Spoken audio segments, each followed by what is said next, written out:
October 25th, 2018. From El Cajon, California, this is episode 166 of You Can Bet on That. Hi, everybody. Welcome to You Can Bet on That, a podcast for the recreational gambler. My name is Mark Duvall, and sitting across from me is Dr. Mike. Hello. Now, Mike, in our relationship, we each have certain responsibilities. All right. So, for example, I put together the show notes and edit the show. And then you provide good trips with your 7-star status and, your high roller, stuff like that, right?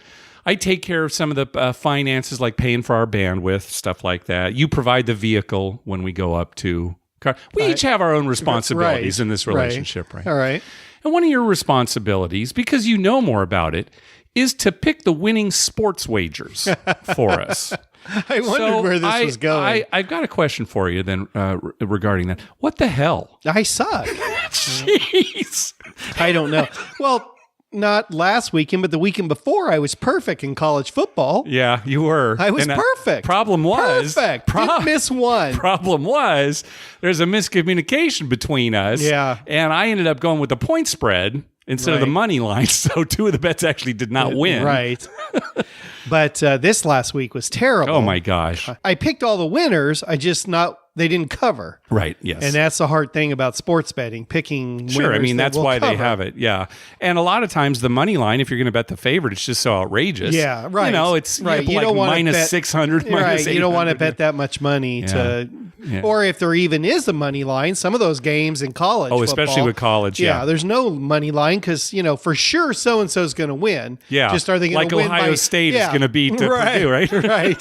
Are they going to win by 29? Yeah, that's the issue. Well, you got fed up and you said, I'm not betting anymore. You make your bets if you like. I was so mad at myself. So I started making some bets, researching. And again, you follow sports more than I do, so I was actually going on elite research. So I finally got fed up when I went 0 for 5 the other night. Oh, my gosh. I'll tell you what, research and, and I watch a lot of games and read a lot, and it doesn't help. You're better off going with your gut instinct. Just flip a coin. Just go with your gut. Just like, okay, yeah, it's, game 2, the Dodgers should win, right? They're winning right now, right? No, sorry, no.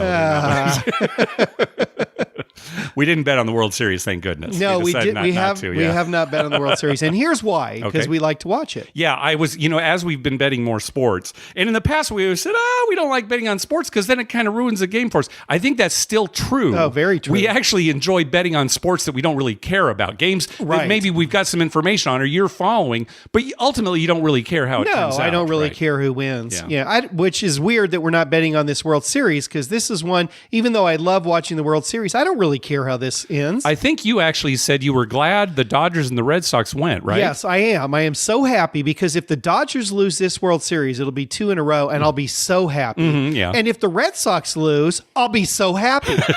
I mean, they could both... Not a big fan. No, they could both lose. I mean, for me, Game 7... Extra innings, and just never ends. Just never ends. They can't determine a winner because, they're like completely out of players, right? Yeah, and there's an injury and there's nothing they can do. The game is called. Yeah, there's just one team only has 8 players. Oh, I'd love that. All right, well, let's see if we can do better than against. We're taking a little bit of a break, but this college football weekend, we'll see if we can do some more. Yeah. All right. Will Notre Dame cover? That's all I want to know. Has anyone out there called me before Saturday? Okay. Will Notre Dame cover? All right. They're playing Navy here in San Diego. Oh, that's right. Now, why is that? Who knows? Okay. Who knows? It's so because this isn't where the Naval Academy is. Well, no, but there's a big Navy presence here. Navy presence here. That must be so it. It's an away game for both teams. I don't get that. Yeah. And it's kind of like a Chargers game. Yeah, kind of like a Charger game. It's a away game. Hey, the Chargers are 5-2. Yeah, I know. 5-2. They're the best team. They have the best record of any team that's never played a home game. You got that right. Yeah. Even this last one, they were the home team, right? In London. They were the home team in London. Oh, all right. Well, anyway, we'll let everybody know how that goes, our sports betting this weekend. And, the Breeders' Cup. It's not this weekend, but it's the following weekend. Right. Right. So we'll definitely put our excellent picks up. Yeah, see, now on horse Twitter. racing is good because, it's not like we just love some horse. And if they don't win, we're just like super disappointed. Like, oh God, I just my favorite horse the of all next day time. at work, you're all depressed. Yeah. Why does this always happen to bet everything on me? Yeah, why couldn't bet everything on me? Just pulled it out. All right. Well, we got an email from friend of the show, Miken. She said, I was recently in Monte Carlo in the family-owned country of Monaco.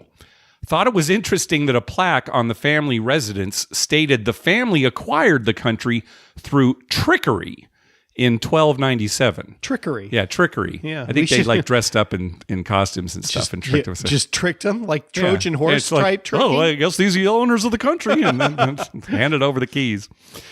She goes on to say, but the question is, given the uniqueness of this place, is there any type of gambling or rules/limits of gambling that only exist in Monte Carlo?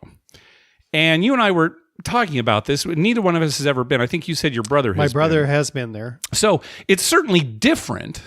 And we'll talk about that in a second, but I can't think of anything that's unique to Monte Carlo casinos, like a game that's only offered there. Or right. I've never heard of anything. Yeah. They have very high limits. They do, but there are actually 4 casinos in Monte Carlo. Right. And so you can go to some lower limit places. The main casino, the one that everybody's familiar with and is always in movies, like James Bond movies and things like that, is the Casino Monte Carlo. And that's the one that's fancier. There's a dress code. Right. You have to pay to get in. But see, that's not unique. There's a lot of places in the world that have dress codes.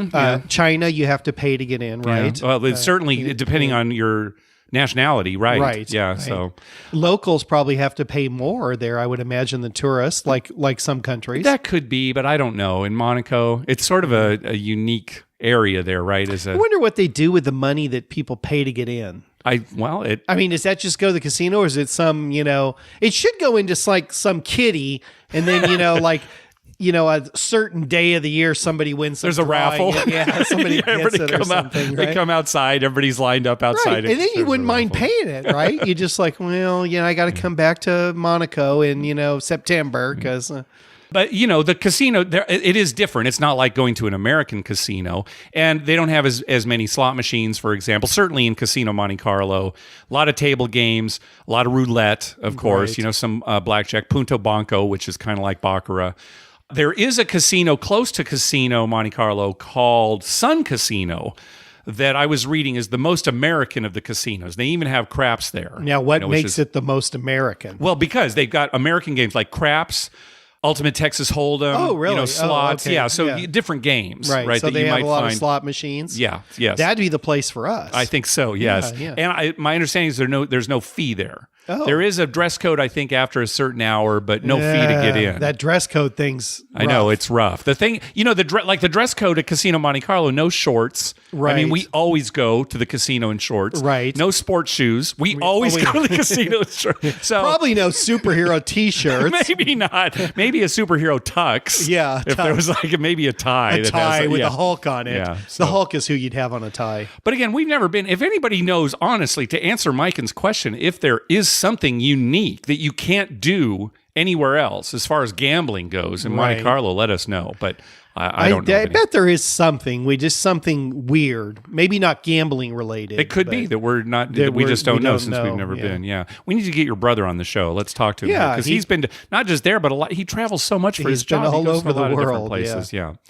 Hey, thanks to everyone who's been clicking through our Amazon link. Remember, whenever you're going to buy something through Amazon, please go to our page first, youcanbetonthat.com, and click through our Amazon link towards the top of the page. All right, we got a lot of phone calls, so let's go to our voicemail hotline segment. Remember, call our hotline at 951-292-4377. That's 9512-WAGERS. 9512-WAGERS. And maybe we'll play your clip on the show. First up is Ryan. Hey, guys, it's Ryan from Las Vegas. Just wanted to tell you guys about a little experience I had up here. I had a couple friends come here from out of state, and they wanted to learn how to shoot craps, so I gave them the rundown on how to play in the hotel room, and we went downtown. We were on Fremont Street, and we were looking around, and I wanted to find them a $5 table to learn, so we were looking everywhere was actually $10 because it was the weekend, and we ended up walking over to the California, which is off Fremont a little bit, so it's really a less busy casino. So we went over there, and there's 2 tables, and one of the $5 tables had just 2 guys standing on it, so we went over there. And when it got to our turn to roll, it was my friend's turn. He had never shot craps before, so he picks up the dice, and everyone's got their money on the pass line. He picks up the dice, and he throws it off the table, naturally. You know, it's his first roll. That's all right, so I give him the dice back. Next one, he throws it off the table again. And then third one, he rolls a 3 on his very first roll, so everybody loses their money on the pass line. And the 2 gentlemen that were down on the other end of the table pick up their money out of the rack, and they start walking away, and they walk past us, and the guy says, "If you don't know how to roll, don't come to a craps table." And they go to the other table, and the guy on the stick says, "That's not true." He goes, "Hey, you know, everybody's here to have fun. This is a $5 table. If he wants to be so serious about it, he can go play at a higher table. You just do you and have fun." Well, after that comment by the stick guy, my friend proceeds to roll for 50 minutes. Wow. So we're all cheering and jumping, and naturally everyone from the other table, you know, coming over, jumping in the middle of his roll because they're trying to get money. And the thing that made me laugh was there's about 5 of us on each side at this point, and those 2 guys end up coming back over trying to get in on the roll, and they're trying to reach in over people, and the stick guy just kept saying, "Sorry, table's full, no bet," and wouldn't let them get any bets in, and those 2 are just cussing, and I turned around and said, "Man, this guy's having one heck of a roll," and they just laughed. I never saw them again after that. So I just thought it was funny. I mean, tables, they don't know how to shoot. You never know. They could go on an hour roll. Who knows? Hope you guys are doing well. All right. See you later. See, that's the people, they get so upset. What I love about that story, especially though, is that his friend rolled it off the table twice. Starting right, he's never rolled before. That makes sense. No, it was rolling the 3 that sent those guys over the edge. Because that's never happened. Right. Apparently, they've never rolled a 3 before. Yeah, or on the come out, a 3 on the come out. Oh my God! See, now I win $150 on that one. Well, okay, I'm happy about the 3 on the come out. But honestly, you know, walking by, don't come up to a craps table unless you know how to roll. Oh my gosh, what is it with people? These are the kind of people that, do they ever enjoy themselves at a craps table? No. So good karma for them. Yeah. That was a good story. Why would somebody say something like it? Doesn't even make sense, really. No. Okay, so you're whatever. You're superstitious, or you're thinking, oh, I got a bad vibe about this, which is stupid anyway. But to actually say something, what do you gain from saying something? Nothing to at this all. Poor guy who's never played before. Nothing at all. You just you make him feel bad, and you make yourself feel, I guess, good, superior. Some people feel superior. I know how to play this game. Yeah, it's like when you walk out of a theater and you walk up to somebody in line and say, "You shouldn't be here. You know nothing about movies." That's right. And then 50 minutes later, you're cashing out for thousands of dollars. Right. All right, good story, Ryan. All right, let's hear from Marty. Hey guys, Marty from Northern California. Hey, just wanted to say I just got done listening to The Better Life and Mark's interview there. Great interview, Mark, on the tracking of your play. I love it. I do something very similar.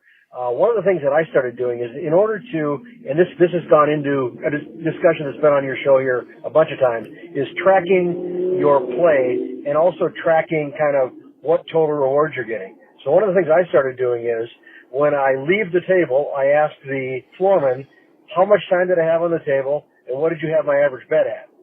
And then at the end of a Vegas trip, I can go back and say, okay, they had me in at this amount of time, this much average bet, and you can compute then about what your comp should be, or about what your total rewards point should be, based on a percentage. And again, it craps it's about 1%.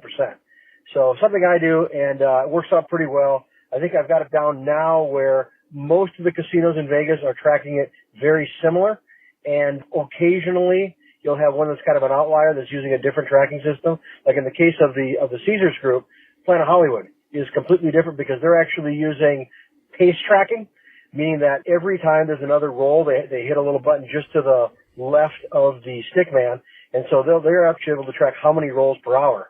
And that gets forgotten quite a few times, so your total rewards points earned on the tables at Planet Hollywood are always less than it is at other places. But anyway, love the show, guys. By the way, I can't wait to hear the story of you guys both hitting 5-way fire bets. I've been waiting ever since I saw that on Twitter last week, so can't wait to hear it on this week's show. Have a good one, guys. Love the show. All right. Thanks, Marty. Yeah, of course, we talked about that on the last episode, hitting those 2 fire bets. Right. We do keep track of our play, and we do keep track of total rewards points and things like that. This is sort of related to what Marty was talking about. You've kind of got an issue right now, right? Where you went a few weeks ago. I wasn't with you. It was like a Tuesday night. Right. I went just to get some free play, ended up playing a little bit. And I noticed when I went in, slide your card. At the kiosk, they had a thing, slide your card. So I slid it. It said, you've qualified for a 15 times multiplier. Okay. So then when the next day when we got our points, sometimes that doesn't kick in right away. Right, it doesn't. Yeah, so you wait like a couple of days, something like that. So I had earned it was a lot. You'd earned like 8,000 tier credits, a significant amount. Right.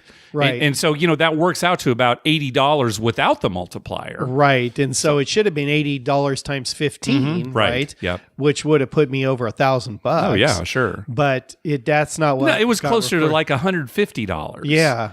And you haven't had a chance to talk to them yet. No, I definitely have to go in and look into that. Yeah, and I mean, we wouldn't have known if we hadn't kept track. Right. You would have just seen, that's my reward. Because especially, I know you a lot of times will go up there and go to the gift shop and buy stuff for your kids or your folks or whatever, or go for a meal, so... if you don't keep track, I spend a lot in the gift shop, so I really need to look in that. Yeah. I'm kind of laughing as Marty's talking about this because you have a great tracking story. But yeah, I knew this was going to come up. You have a great. I didn't even think this was all that funny a story, but you were just cracking up. I laughed for hours about this. All right, so when I was on the Better Life, I was talking about how I keep track of everything.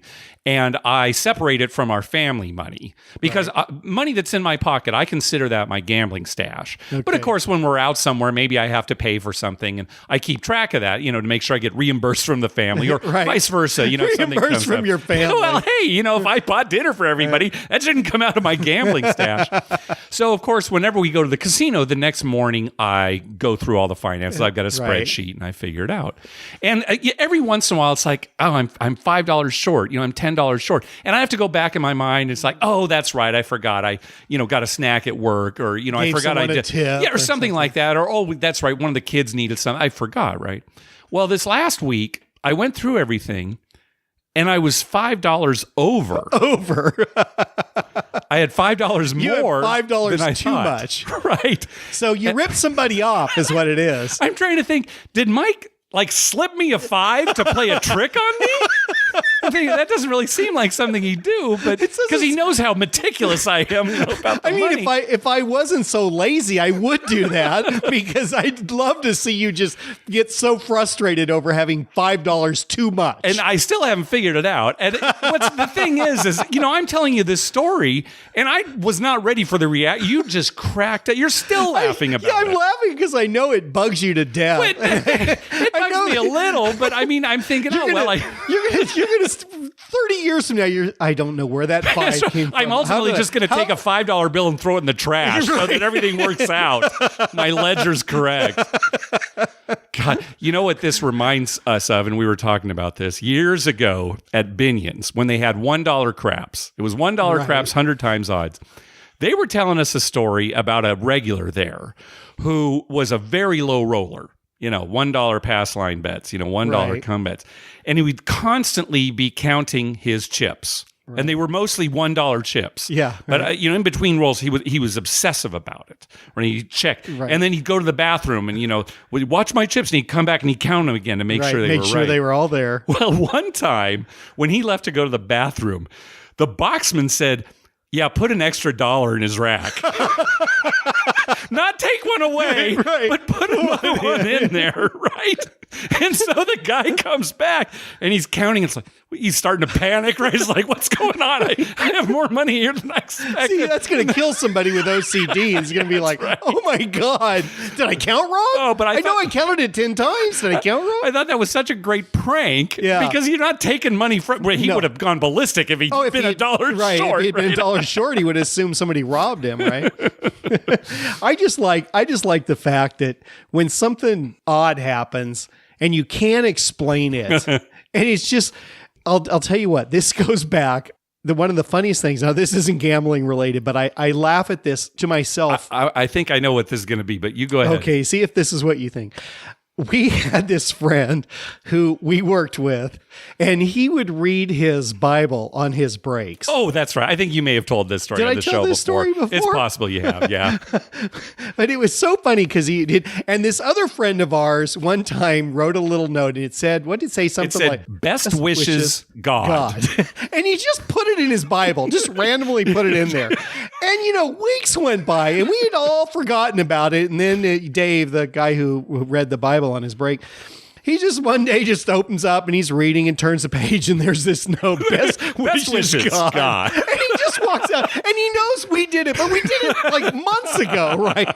And he's just like, yeah, it's a good prank. Nobody gets hurt. Well, I don't think he got hurt. No. Well, suddenly luckily he didn't believe it. No, I think he knew it was us, but it's a good thought, right? It was our friend Mike James. Mike James who did that, right? Yeah. So. I laugh about that every once in a while. And when you find something unexpected, right. That's the best part of life. You found you $5 too much. Yep. Me, it's usually French fries in the bottom of my to-go bag. Yeah. How'd that go tonight? Did you get terrible tonight. Really? What happened? Well, I ate all my food and I started rummaging through the bag looking for the 2 fries that are supposed to drop at the bottom. None. Wow. Not one. That is rough. So the guy put the fries in there without spilling any. I picked them up without spilling any. You both were very careful. Oh, it's very disheartening. All right, maybe we should get back to the topic of the show, which is gambling. Let's move on to our next call. Hey, gentlemen. This is Glenn. I'm calling you from Los Angeles, California. I enjoy your podcast and look forward to it. I was recently at the Dania Beach Casino in South Florida. You probably visited over time. It's a large casino in a very populated area. And I wanted to ask you 2 things about what I saw at this casino. First thing is, they have no live blackjack dealers. All of the blackjack games are dealt by an electronic machine that features an attractive woman dealing out the cards. I'm sure this is well known to many players. Now, while I was looking for a seat, it occurred to me how vivid and imaginative the dealer looked on the screen. What was sad about the situation, however, was that while the room was full with people sitting in every chair at 3 or 4 of these machines, it was so deathly quiet. No cheering, no ballyhooing when someone hit a big hand. It was sadly quiet, and I wanted to express how sad it is that the live games with a live dealer have given way to that kind of setup, at least in this casino. But here's my question. Later on in the evening, the table emptied. I sat down by myself, and I'm telling you, as sure as I'm talking to you now on the phone, that lady on the screen was looking directly at me and was speaking to me. And maybe this was a matter of fantasy, maybe hopeful thinking, but I'll be darned if her eyes didn't seem to be gazing in my direction and really aware that I was the only player there. So I'm just wondering, given your expertise, if this makes any sense at all, and if you've heard similar stories or even experienced this situation yourselves. The second question relating to this casino is that they feature gambling on a sport called Alai. I imagine you've come across this sport before. It was the first time I'd seen it in action.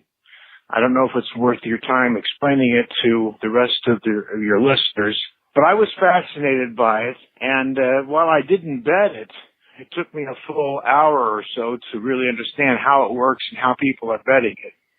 It seems to me that this kind of sport, with its accessibility to players, is open to abuse. I'm just wondering if you have any familiarity with betting on this sport and if such problems are known about. Thank you very much. I enjoy listening. To his first question, I'll answer that real quickly. Yeah. It's like the Haunted Mansion in Disneyland, where those 3 headstones, but it's like guys' heads. Right. And as you go by them, their eyes follow you. It's not just the eyes; their whole head turns. It looks like their whole head turns and follows you. Yeah, that's what it is. That's what it is. Okay, what I want to know about those realistic women blackjack dealers or roulette dealers or whatever. why is it always a woman? Oh, now well, I'm not against that. No, I think you know why. I know right? why. But you'd think seriously they'd, like change it up, right? Here's my relief, and it's just, some schlub looking guy. It's Wallace Shawn. Yes, well, hello. Suckers. I don't know this for sure, but I wouldn't be surprised if these machines honestly are programmed so that when there is only one player, the video does focus just on that one player. Could be. I wouldn't be that surprised would be at all. easy Yeah. enough to do. I think right? so. Yes. Yeah. So that probably They is still the should case. have the headstones like at Haunted Mansion. That'd be great. Ding, ding, ding, ding, ding, ding. All right, let's talk about Alai. First, let's spell it because it doesn't spell like it sounds. It's actually two words.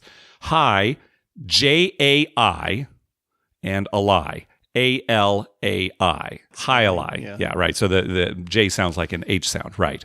Years ago, we went down to Tijuana to watch Alai, right? Yeah, I went at least once. You may have gone more times than I did. I went several times. Yeah, we go down and bet on it. Yeah. And watch the games. It's fun to watch. It is, yeah. Well, let's talk about the game itself. I guess the game that you could compare it to the most would be like racquetball, at least as far as the physics go. Typical. The differences are the court is much bigger, much longer. Yeah. It's a very long court. Well, it has to be the ball's traveling very quickly. Yeah. The ball is very hard compared to a racquetball. Right. It's a little smaller than a baseball, and it's very hard.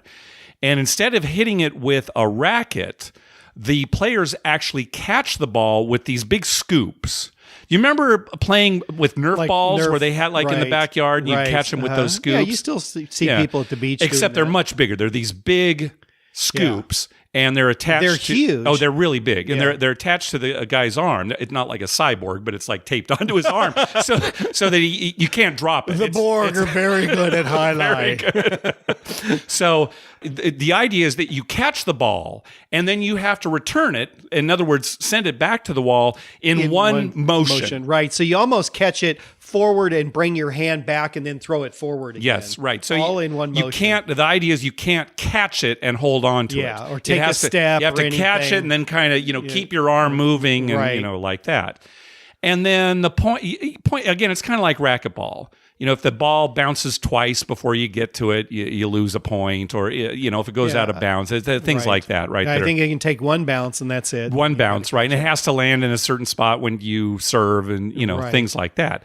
Now, the way that the games typically work is you've got 8 teams. Well, it can be 8 teams of 2, or it can be just be 8 individual players. It's like tennis in that respect, singles and doubles. And what you do is a kind of a round robin with all these 8 teams. So the first 2 teams go and play, and whoever scores a point, they stay on the court, and then the next team comes in to play them, and the team that lost, they go to the end of the list. Right.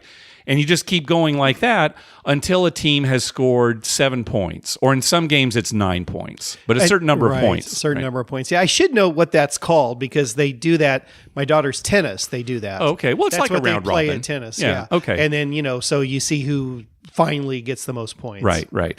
And there are a lot more rules that it's not worth going into, but it's pretty fascinating. You need to watch it. It's a very fast sport. I like that. And dangerous. Yeah, because the balls get up to like 175 miles an hour. Right. And these are hard balls. The players actually have to wear helmets. Right. You cannot look away. You get hit by a racquetball, that kind of stings a little too. That's right. You get hit by one of these, you got some problems. It could kill you. Yeah. So the way that you bet on these games is like in horse racing. You bet a team to win, place, or show, depending on how many points they got. Or they have exactas, all these different ways on how the teams finish. So now to Glenn's question, is there room for abuse here? And absolutely there is. A lot of abuse. Now I don't know how much actually goes on, especially in Florida. I don't know. Right. But these are just people. Right. They could throw matches. Right. Easily. I mean, that's they could just not feel good one night until somebody, hey, don't bet on me tonight. I don't feel that good. Yeah. Right. I'm having an off night. Right. And then the guy doesn't bet on him, picks someone else when maybe they're the best player when they're healthy. Things like there's all kinds of abuse. So it's definitely something when to we watch bet out on for. Tijuana, we just randomly picked people and hoped to win. We had no clue about what was going on there. Yeah. And it's parimutuel, just like horse racing. Right. So in other words, the casino actually takes a cut, and then the rest of the money is just distributed to the winners. Right. So the casino never is risking any money like that. So I wonder how the players get paid. Yeah, I don't know enough about it, and it's kind of a dying sport in a lot of ways. Right. But it is fascinating to watch because it is so fast. Yeah, These the courts are seating so is big. hard for that. So it's kind of like watching a racquetball match where you might be above the court looking down into it. Well, here's the clear thing. wall. It is. It's through it. This is the weird. This is how it really differs from racquetball. Is it only has 3 walls. Right. As you're facing the wall that you hit it to, there is no right hand wall. It's completely open, and that's where the audience sits. Yeah. And if it goes outside, of that wall that's not there, then it's out of bounds. And in fact, as a result of that, left-handed players are not allowed. You can only have right-handed players because if you had a left-handed player, it'd be more likely to go, to the right. Right. So it's actually a no wall on that side. Now, of course, there might be barriers there to protect the public and that kind of thing. But that's where you watch. You don't have to look down into it like you would a racquetball game. If you were watching a couple of friends play racquetball. Right. Yeah. Usually stood above it. Yeah. But if you get a chance, maybe go online and just watch some Alai being played. It's not quite like being there, but you'll get a sense of how fast it is, and it's fun to watch. Yeah, I just not that interested in betting on it though. Ultimately, we go no. down there It's and just bet, and it was just like, how do you know who do you pick? Right. Do you follow the sport? Yeah, it's one of those things. Yeah, it's a diversion. All right, let's hear from our buddy Robin at Anytime Gambling. Hey, you guys. This is Robin from Connecticut. I just wanted to let you know that I had my first long roll. I'm very excited. I'm here with cousin Vito, cousin Mikey, Lucas at the Fargo poker thing in Mohegan Sun. And it was a great day, and I played poker for the second time in my life. But the big deal is that I had a 10-minute roll. All right. People actually, for the first time, said, "Thank you, shooter." Holy that was great. Well, I mean, holy son of a gun, that was great. Okay, I just wanted to let you know I'm really happy about my craps game so far. Okay, guys, see you later. Bye. All right, congratulations, Robin. There you go. job. You're on your way. The first of many. Yeah, first of many. Yep. 10 minutes, that's good. Hey, if I could roll for 10 minutes every time, it'd be great. Yeah. But you got some bigger ones coming in your future, Robin. Yeah. Wait till you get like a 30-minute, 40-minute roll. It's exciting. All right, next call. Hi, Mark and Dr. Mike. Patrick calling from San Clemente, just north of you. I needed to bring to your attention, since you're both Pai-Gow specialists, an interesting Pai-Gow game at the Ocean's 11 Casino Card Room in Oceanside, California.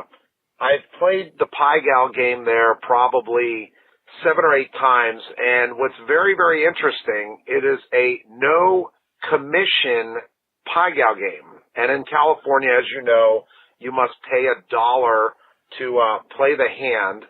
You might want to explain to the listeners how it works, where they have these syndicates that bank all the hands. So essentially, when you go in there, you don't put up the $1, the syndicate does, and then when you win the hand, you don't pay the 5% commission. You pay no commission. It's commissionless, free Pai-Gow, and I do not see any rules there where obviously the regular rule is you lose on a push, if you will, but none of the other tricky rules to make it a disadvantaged game.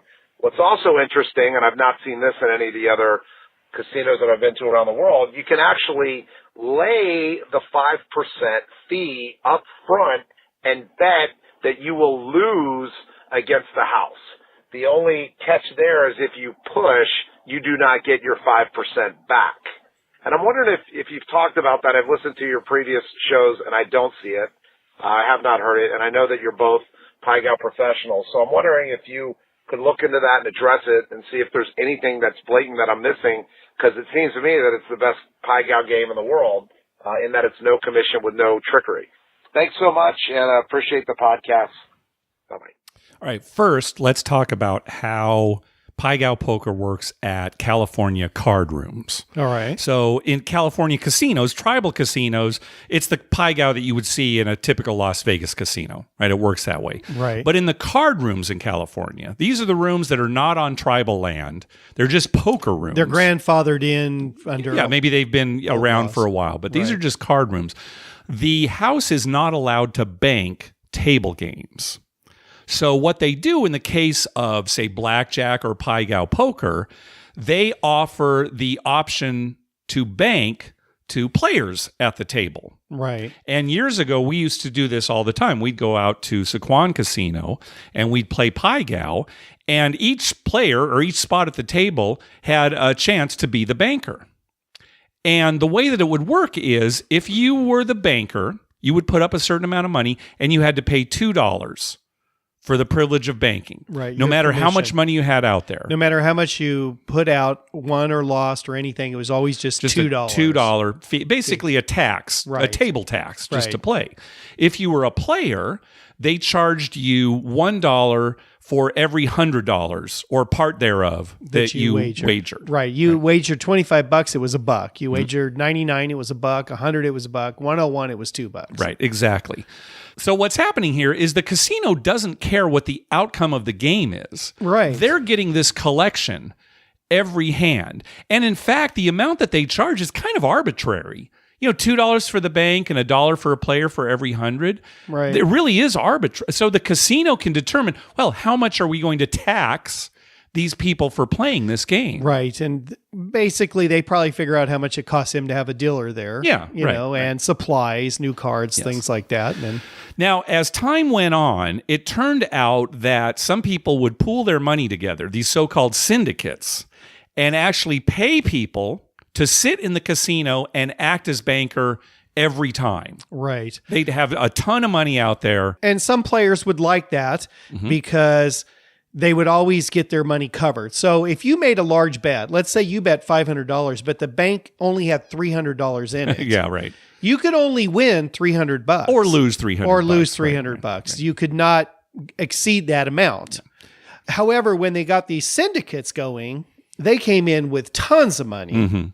So they might have $10,000 in front of them, and then everyone around the table who was betting $100 or $200 got action. Yes, got covered. So a lot of players like that because when they had a good hand, they'd win. Yes, right. Because it was frustrating when you had a good hand and there wasn't enough money left in the bank. Right. So that's kind of what fueled the syndicates. And now when you go to these card rooms now, this is pretty typical. You don't see regular players banking like you did in the old days. It's mostly these syndicates. Right. Yeah, go to any of the card rooms in California, you'll see one player there, maybe not, you know, looking at his or her phone, not really paying attention. They're just being paid to sit there and be the bank, and they have a huge They're probably amount of getting chips minimum wage to sit there and just it could be. Watch the money. All right, so getting back to Patrick's question, again, the casino doesn't care about the outcome here. So they can provide a Pai Gow game where, they're only charging the bank, and they're not charging the players anything to play or even anything when they win. Right. It's all just between the player and the banker. And so that's what's happening here. They're charging the syndicate some money to be there. Yes. Now that's how they're making. I don't know how much they're charging. Again, back when we used to play, it's $2. Maybe it's $5. It might just be a set fee, like a maybe monthly for fee. Right? Well, I don't think it would be a monthly fee. I think it would still have to be per hand. You think per hand? Yeah, I think so. Oh, maybe. I wonder if you're the casino and you've got a syndicate here banking. Let's say I'm in the next spot. Can I say, well, they banked this time. Now it's my turn. I want to bank. Yes, I'm pretty. Yeah, you can't say I'm going to bank every time. Right. That will happen. If you want to bank, you do have the option of banking. But the syndicate can put. I think they have to make a bet in order to bank on the next hand. Right. So they'll put out a minimum bet, just to play against you. Yeah. Now, the thing is, again, since there's no commission at all, the only advantage that the syndicate, the banker, has is the copy advantage in Pai Gow poker. They're not taking the 5%. When you win, like the casino would. So I imagine it's a pretty small edge. I guess because they have deeper pockets, ultimately they're going to... in time, deeper pockets in time, and, it slowly grinds away. So they're not making as much money as a casino would. Right. But that's how the casino is able to do it. Again, they're just charging people to sit at a table and play a private Pai Gow poker game. Right. So, now, we assume they're not making any other money. Well, okay, yeah. If you really want to get down to it, these syndicates, do they have ties to the casino? Who knows? Who knows what's going on in these situations? I'd be very skeptical. Well, not too long ago, there was a card room down in South Bay here in San Diego that got busted, right? Right. And they were like money laundering. It was money laundering, yeah. Yeah, and stuff like that. So through the casino, but also through these syndicates who were banking stuff. So does that affect you as a guy who just walks in and, got $200 going to play some Pai Gow? No, probably not. Probably not. Not unless they're manipulating the cards somehow. Right. And they probably aren't. It wouldn't be worth it to them to do it. And again, they shake the dice to determine who gets the first hand. Right. But getting back to Patrick's question, this is probably the best place to play Pai Gow poker if you're just going to be a player, right? Because you're not paying any commission. And, the only disadvantage you have is if it's a copy, the banker wins. So hopefully that answers the question. Yeah, I had not heard of this before, but I double checked. Sure enough, they're dealing commission-free Pai Gow, and that's how they get away with it. Yeah, maybe that'll catch on at Caesar's Entertainment. I don't know about that. I thought you were going to say some of the other card rooms. No, it's not catching on to any other casinos. I doubt it. All right, let's hear from Charlie. Hi, Mark and Dr. Mike. This is Charlie from Idaho. I wanted to give just a quick trip report on a day trip to Wendover. It's the first time I've been there. I wanted to go there just because the closest casino to me right now is in Jackpot, Nevada, and there's a lot to be desired from there. So I was hoping Wendover would have a little bit more quality, and it did. I got to Montego Bay first. Really loved the atmosphere of it. The dealers were nice. Spent a little bit of time there, won a little bit of money at craps, and then moved on to the Nugget. And surprisingly, this was on a Saturday. They didn't even have a craps table going yet. It was about 1 PM, and they didn't have any tables going. So walked out of there and went to the Rainbow, which was probably the most fun I had. I liked Montego's atmosphere better, but the Rainbow, the dealers were awesome. All the players were really fun. Won a little bit of money, so that helped as well. But yeah, anybody who's looking to maybe find something outside of Vegas that's still in Nevada, maybe not Reno. I know they have junket flights that go there all the time, and it was really fun. I'd recommend it. Just to throw my hat into the ring for the taking odds conversation, I generally do not take odds. And you guys mentioned a lot about like the variance and that kind of thing, and that's a big part of it. But maybe a good analogy that other people might latch on to is, so let's say rolling a 12 and betting on the 12 paid 36-1, 0 house edge. But you're going to lose that bet with much more frequency than you're going to win it, even though there's no house edge. So take from that what you will. But that's kind of why I don't play odds. I'd rather just stick to the pass line without odds a lot of the time. So thank you. Yeah, I know we've talked about this a lot, but Mike, you and I, we always take odds. Yes, we do. Often full times odds. But if you don't take odds, that's fine, because when you do take odds, it increases your variance, and in the long run, it doesn't matter. So we've talked about that enough. Right. Yeah, Wendover. We keep hearing great things about Wendover as a gambling destination. It doesn't have the amenities that Las Vegas does or something like that. But if you're just a gambler, it's great. If you live in Salt Lake City, it's the closest place to go there to gamble in Nevada. And they have a lot of junkets, and we keep hearing good things about it. So, all the people in the Northwest there, that's probably the place to go. Yeah, really. Yeah. I mean, unless you want more like Vegas style. Right. Going over to Reno or shows or stuff something like that. Yeah. Yep. All right. We got a story from Jamie. Hey, Mark and Dr. Mike. This is Jamie from Nashville. Just wanted to check in with you. I called a long time ago about not taking your wife to Tunica. Yeah, because she's used to the Venetian in Las Vegas, so it's a little bit of a letdown. But anyway, we're back out in Vegas. Just a real quick trip report. Just want to let you know, be the first to apologize to Dr. Mike that I hit a Royal. Yes, sir, I hit the Royal. First one ever. $4,000 takes the sting out of losing about $1,000 today, so that'll help. But having a good time out here. Vegas is just packed. I don't know why. I guess it's convention, but it's really packed. But hey, thanks a lot. I just love your show. Love you guys, your work. We all really appreciate it out here listening to.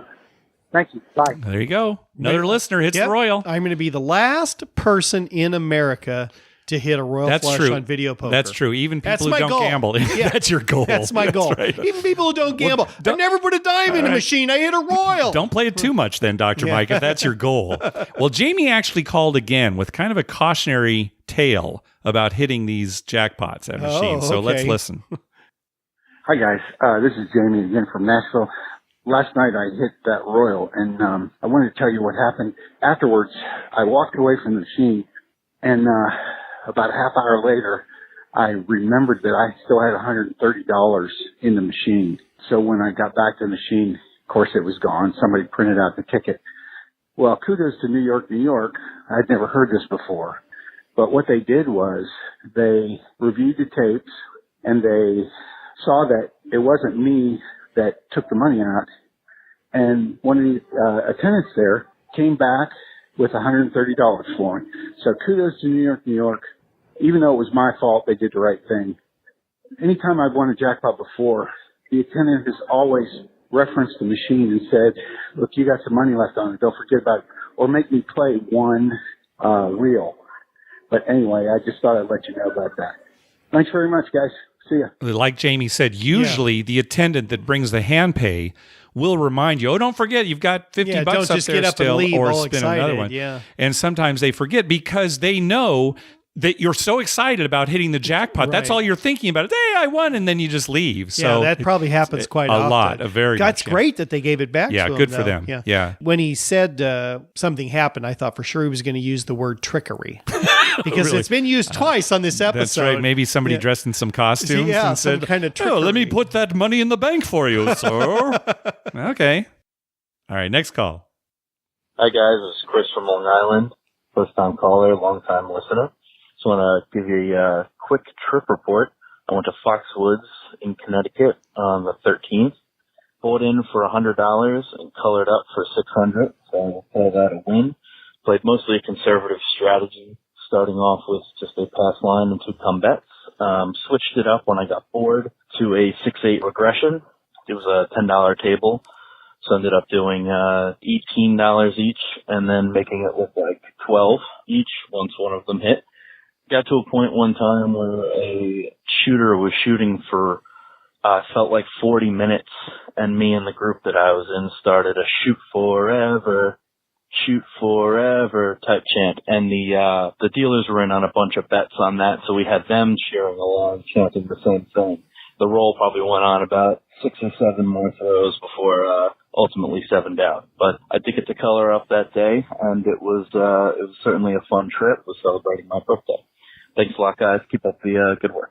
Yeah, good job, Chris. Yeah. We've kind of talked about this before, a regression system where you put a certain amount of money out there, and then when one of the number hits, you actually reduce your bet. Right. It's a way to kind of guarantee you'll be a winner for a certain shooter. It's the opposite of pressing the bet. Right. And a lot of people enjoy playing that way. It's not a bad way to go. Yeah, you last a little bit longer sometimes. Yeah, well, there's that one guy out at Rincon that you've talked about it a lot of times. You've tried to do it yourself, right? Yeah, I mean, the thing is, when you have that real short roll, like an immediate 7 out, then it kills you, and it's hard to recover from that. But yeah. And sometimes it's a little annoying when, you hit it once, you go down, and then the guy rolls 4 6s in a row. Yeah, sure. And you're like, oh my God, I should have just stayed there. Yeah. That's usually not the case. That's usually not the case. Yeah. It's usually the quick out that pisses you off. Yep. But I think one thing that does bring up is that you need to be consistent with your personality on how you play. Oh, that's a huge, I'm glad you brought that up because you want to make sure your personality can handle that. Your personality handles that, and that you do it all the time. So when it goes poorly, you're like, well, that's what I do. That's just what I do. It's not that being consistent is going to help you win more or lose less. It's just a psychological, it helps you psychologically. Right, psychologically that's what you do. Yes, if you switch around, if you one night you do that, next night you do something else, and you do something else, then you're like always second guessing yourself. Yeah, and eventually you're going to hit one of those runs where you're making the wrong decision every time. Yeah, it's going to happen. You feel terrible. Yep. All right, next up is Tony. Hey, Mark and Dr. Mike. This is Tony from Michigan, calling in with the trip report. Love the show. Went out to our local casino last weekend. Soaring Eagle, $5 craps on a Saturday night. You got to love that. I played for probably an hour and a half, $200 buy-in. Had just a nice time. Boy, we had lots of good rolls, and we had this lady that kept throwing, and she couldn't quite reach that back wall, no matter how hard she tried. And the boxman, she was really good about it and didn't give her a hard time, and she knew she was trying, so that part was cool. She kept rolling the yo, and so I actually hopped the yo for the first time. I hit it. That was it. Just one time, and really enjoyed that. Took my winnings and ran away from there. Went over and played a little Mississippi stud. Got dealt a pair of 10s.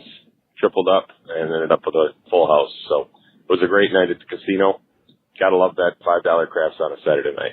Anyways, guys, love the show, and keep doing what you're doing. Thanks. Yeah, thanks. It's great to get trip reports from casinos that we haven't before. Right. I think this is the first one we've gotten from Soaring Eagle. I do not remember one before. Yeah, I don't think so. Eagle. So, yeah, that's I like good. that name. I know, that is a good name. Now, isn't for it? an It's Indian not- casino, yeah. Soaring Eagle. See, that makes sense. Yeah, but you're not going to be at a craps table and, you hit a hard 8 and you're not going to yell out, Soaring Eagle! Oh, well, you never know about that. Okay, do that this weekend, and then I'll make a sound like an eagle. It'll probably sound more like a crow, but I'll do it. One of those. The eagle machines. Eagle machine. Yeah.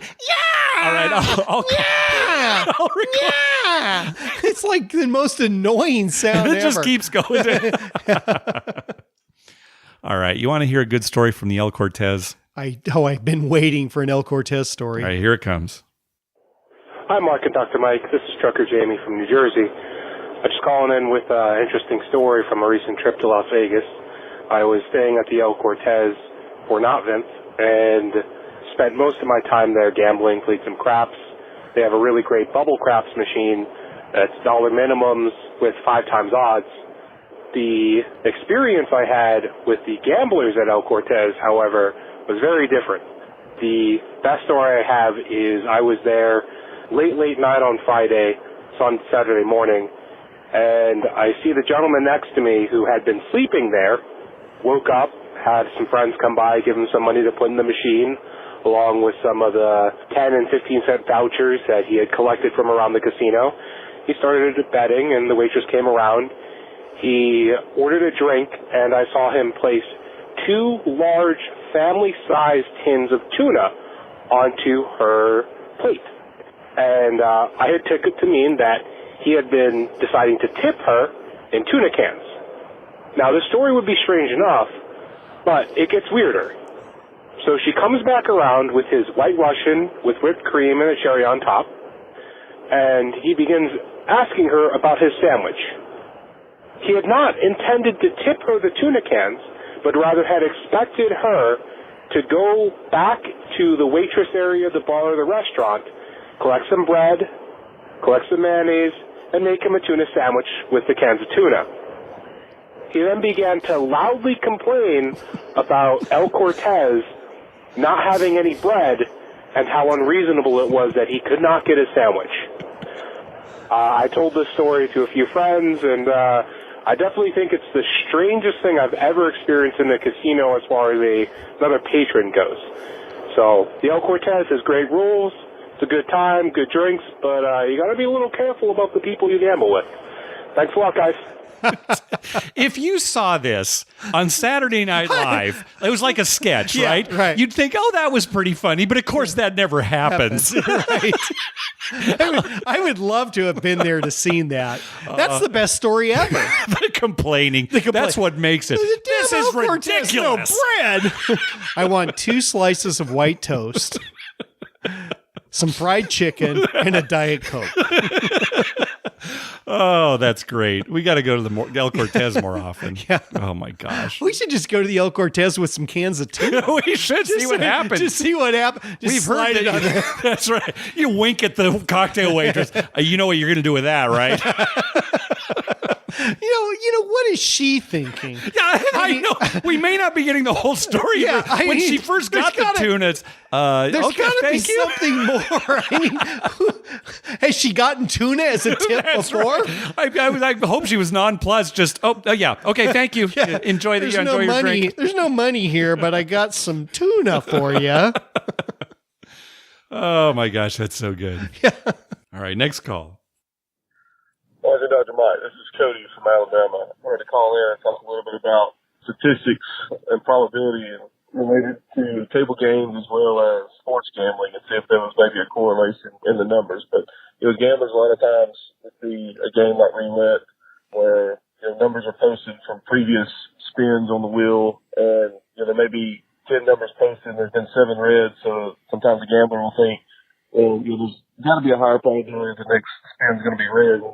Actually, we know that each spin is independent of its own, and the kind of the probability and statistics stay the same. And then, in craps, we think, well, this guy's rolled 4 6s on this roll, so I'm going to bet on a hard 6 to come out. And really, each roll of the dice is independent of itself. So my question was, when it comes to sports, we see a lot of numbers thrown out when the lines come out. Maybe a team is, this team is 1-9 in their last 10 games against the spread, dating back to last year. You see a stat that says this team has won. They're 12-2 in their last 14 games as an underdog. So you think sometimes that sports books throw these statistics out there maybe to get gamblers to bite on them, when in reality, each game is kind of independent of itself. I realize that sports is a little bit different than a table game because, there are two teams playing, and it's, some teams do have certain tendencies and some teams are, more talented than others and things like that. But I think sometimes they use previous year's results when in fact each year and each team is completely different. So anyway, I want to get your thoughts on, I know Dr. Mike likes to throw out a few gambling picks during the week. But just see what you guys thought about it. Anyway, enjoy the show. Thanks. Yeah, thanks, Cody. First off, I would say that sports is not a little different from table games. It's quite a bit different. A lot different, right? yeah. And that games are not independent of each other, even from season to season. Sure, between seasons, a lot of things change, but a lot of things don't. Maybe a team has the same quarterback, same coaches, all sorts of things. Good defense, no offense, things like that. So you can glean some information from that. Now, sports books, yes, they're trying to balance the betting. We've always talked about how, they're trying to make a line so that they get money coming in on both sides. Right. But really what they're trying to do, they're not trying to fool gamblers. No. They're trying to set a line that will prevent advantage players from taking advantage of a bad line. Right. So that's what they're most concerned about. Yeah, they're most concerned about that the line is somewhat adequate, because if it's in any way lopsided one way, somebody could really take advantage. The advantage players will come in and really, bet it big, right. and then the casino has to move the line, and by then it's too late. All the money's come in on one side, and they really do have a vested interest in what happens in the game. Sportsbooks aren't the one throwing statistics out there. So a sportsbook doesn't set the line and say, well, we're doing this because they're 12-2 in the last 14.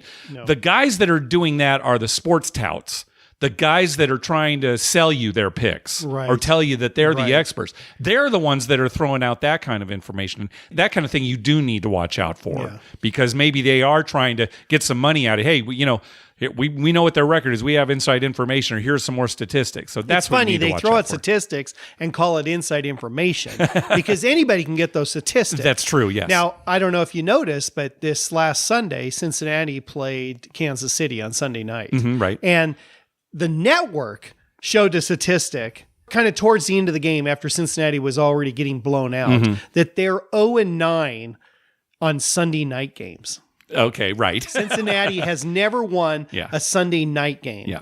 Now, before the game, when you're betting, I mean, you're probably going to go with Kansas City anyway. They're a better team. They're at home. They've got a better offense. If you're just betting the money line, of course, Kansas City would be the team to bet on. But does that fact that Cincinnati has never won on Sunday night affect you really? It shouldn't.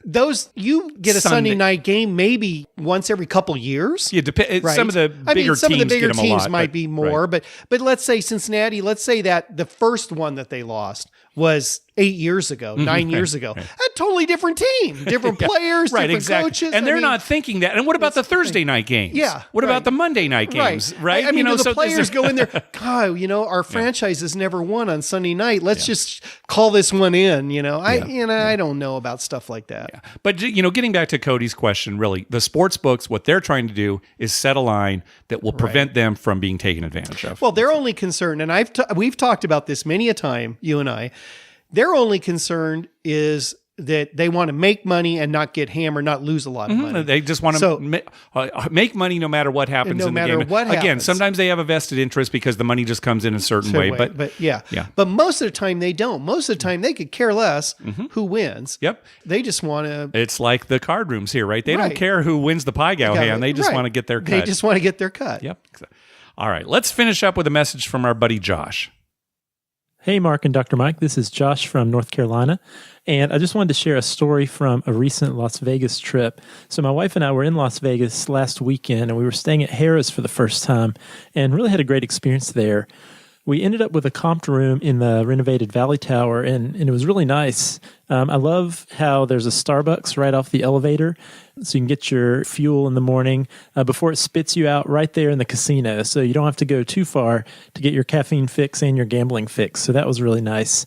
So anyway, on a Sunday morning, we had a great breakfast over at Paris at Mon Ami Gabi, one of our favorite places.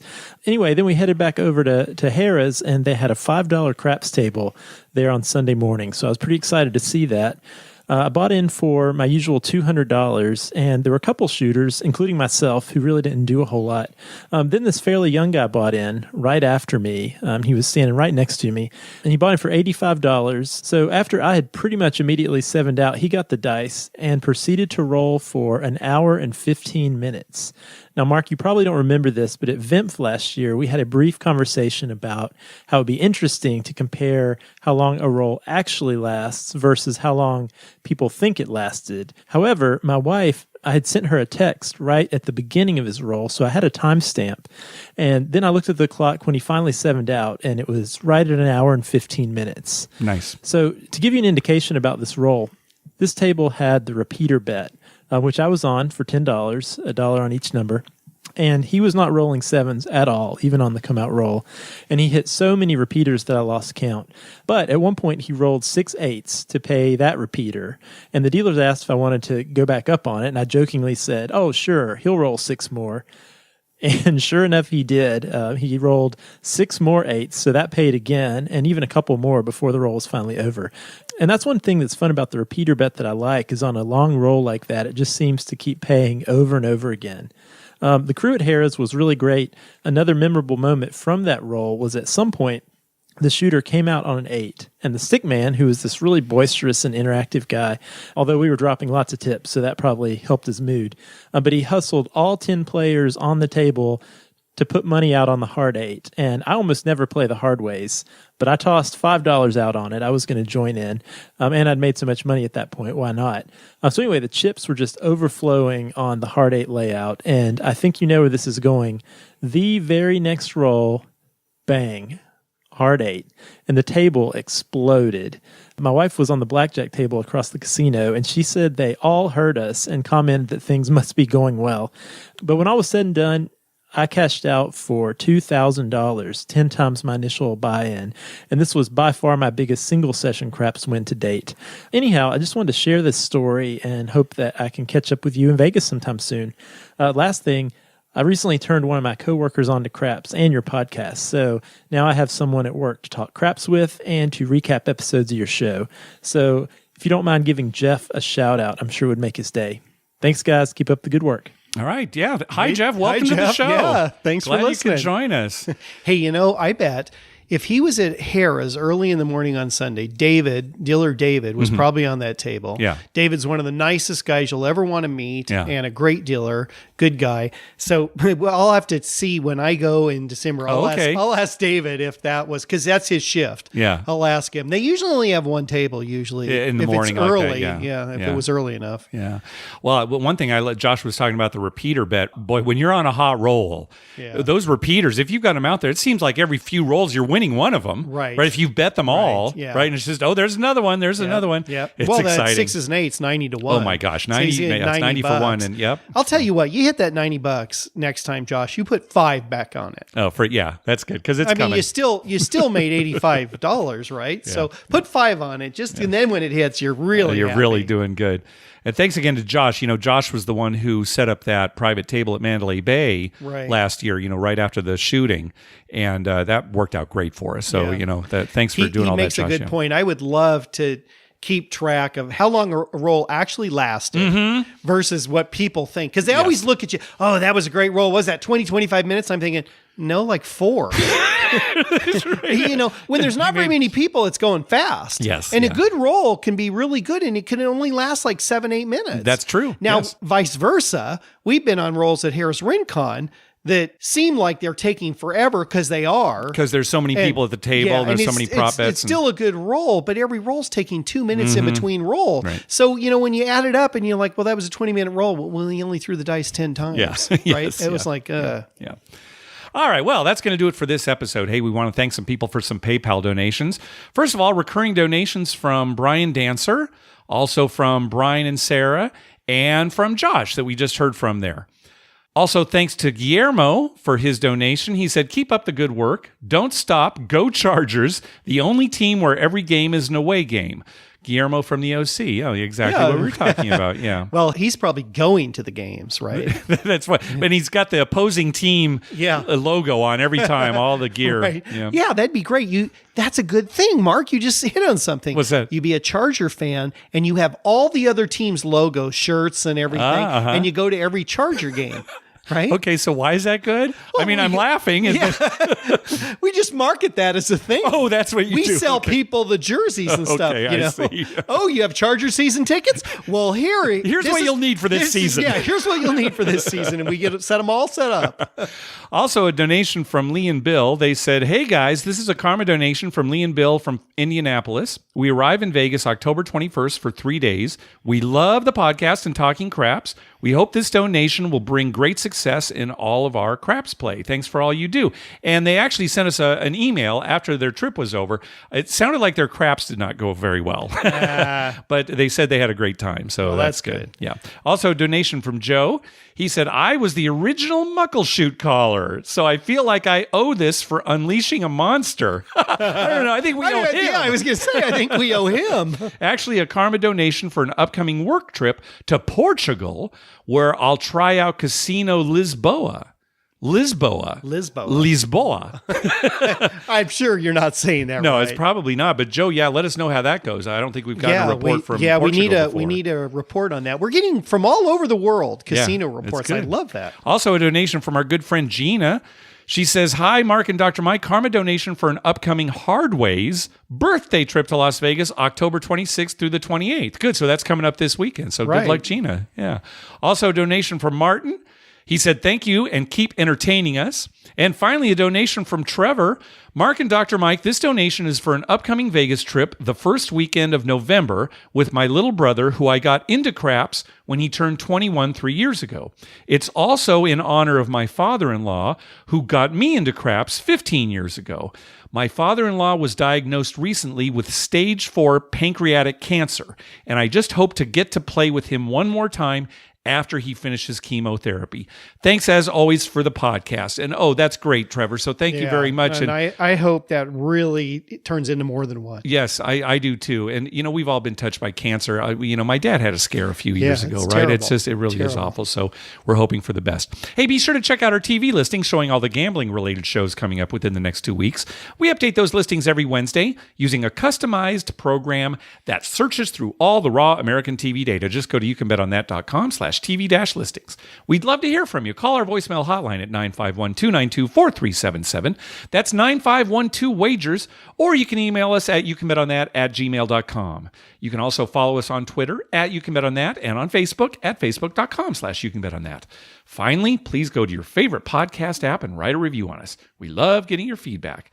All right, I'm tossing it over to you, Dr. Mike. Well, Mark, what's been going on in the baseball game while we've been doing this podcast? Oh, that's right. I don't know. Give me an update. I don't know. I've had my phone on airplane mode, so I can play all the things. I'll just flip it on. The TV's right over here, so as soon as we get off, let's find out what happened. All right. And if the Dodgers lost this game too, let's bet on the Dodgers to win the series. Okay. Oh, yeah. I'm glad you brought that up, because here I was complaining about your sports betting. We're out at the casino the other night, and it's the Dodgers and Milwaukee. Right. It's the last game it's game in 7, the series, and the Dodgers are up 5-1 in like the 7th. It was the top of the 7th. Yeah. Dodgers are up 5-1. So Milwaukee has the 7th, 8th, 9th innings. And I said to Mark, what's the line on the Milwaukee coming back and winning this game? It was like plus 600. It was plus 1,200. Plus 1,200. That was it. And I said, put $5 on it. What? So I did. We wasted $5. We did waste $5. It was all on you. But wouldn't it be great just to win that? It's $5. I don't know that plus 1,200. I'm tipping the cocktail waitress $10. I know. We've talked about it, though. That's different. The sports betting's different from the craps table. All right. Well, I'm glad. Football season, last weekend, there were fewer missed field goals. Yeah, it I'm wasn't happy quite to as bad. report I only saw a couple of really bad ones. Yeah. Although the Kansas City guy on that Sunday night game missed a field goal. It was the first one he's missed this season. That's right. I know. It's he's guaranteed. Yeah, boom, misses it. It was kind of a long one. It was like 52 and there was a lot of wind too. It looked like it was going to go through, and then suddenly it took was like, off what? fine, and then just kept moving. Yep. But anyway, I'm happy about that. I rested easy on Sunday that there were not as many missed field goals. good. I wasn't as tense, and I don't know why I'm tense because I know, it's so stupid. I mean, I don't root for every team. And our Chargers are 5-2. I know they're not our Chargers. My Chargers. Yeah, all right. I'm still a Charger fan. Fine. Go Phillip Rivers. Fine. Go. Fine. All right. Thanks for listening. Good night.